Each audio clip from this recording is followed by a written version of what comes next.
पर्यटनासाठी प्रसिद्ध असलेल्या महाबळेश्वरमध्येही पर्यटकांना फटका बसला। 500 आणि 1000च्या नोटा चलनातून रद्द झाल्यानं पर्यटकांचे हाल झालेले पाहायला मिळतात। लोकांनी जेवढे पैसे सोबत आणले होते ते संपून गेलेत, पण एटीएम आणि बँका बंद असल्यानं त्यांच्या समस्येत भर पडली।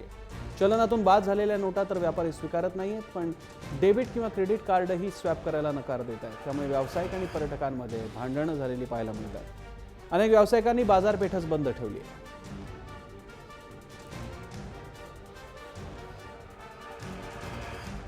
केंद्र सरकारनं 500च्या आणि 1000 रुपयांच्या नोटा चलनातून रद्द करण्याचा निर्णय घेतला।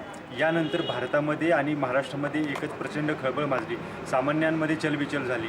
सगळ्यात महत्त्वाचं म्हणजे महाबळेश्वरचं मिनी काश्मीर समजलं जाणाऱ्या महाराष्ट्राचं मिनी काश्मीर समजलं जाणाऱ्या महाबळेश्वरमध्ये काय परिस्थिती आहे, पर्यटकांना काय अनुभव येत आहेत हे आपण बघणार आहोत। आपल्यासोबत काही पर्यटक इथं आहेत। तुम्ही काय सांगाल, काय अनुभव तुम्हाला इथं आला? गुजरात से आते हैं और जब सरकार का ये निर्णय हुआ तो उसे पता चला कि 5000 का नोट, 500 का नोट, 1000 का नोट रद्द कर दिया गया है। इसकी वजह से हम 2 दिन से ये दिक्कत भुगत रहे हैं और पैसे की छुट्टी मिलती नहीं है। कोई चाय वाला, कोई दुकान वाला, कोई दूसरा कोई आदमी 500 की नोट देख के बोल देता है कि भाई हमारे पास छुट्टी नहीं है। हा अनुभव म्हणजे एक वेगळाच अनुभव आला आहे। सगळेजण म्हणतात, मार्केट, जनता सगळेजण हादरले या निर्णयावरनं। बरंच आम्ही पण इकडे फिरायला आलो आहे, तो आम्ही सगळेजण सफर करून राहिलो। म्हणजे मार्केटमध्ये बघा, हॉटेलमध्ये बघा, कुठे जेवायला गेलो तर ती लोक सुट्टी असेल तर जेवायला देतात। म्हणजे ते म्हणतात ना, भिकारीसारखं झालेलं आहे, सुट्टी असेल तरच जेवण मिळतं आहे।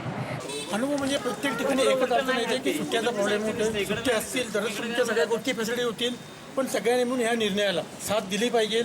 ज्यावेळेला एखादं गव्हर्नमेंट हा निर्णय घेत असते तर नक्कीच त्याच्यामागे ते काहीतरी चांगली भूमिका असू शकते आणि या भूमिकेला सगळ्यांनी पाठिंबा द्यायला पाहिजे। जो त्रास होतो तो सगळ्यांनी मिळून तो सफर केला पाहिजे, त्याच्यातनं मार्ग काढला पाहिजे आणि मार्ग काढून एक दुसऱ्यांना कोऑपरेट करणं हे आपल्याला गरजेचं आहे। कॅमेरामॅन राम पवारसह मी सचिन जाधव, जय महाराष्ट्र, महाबळेश्वर।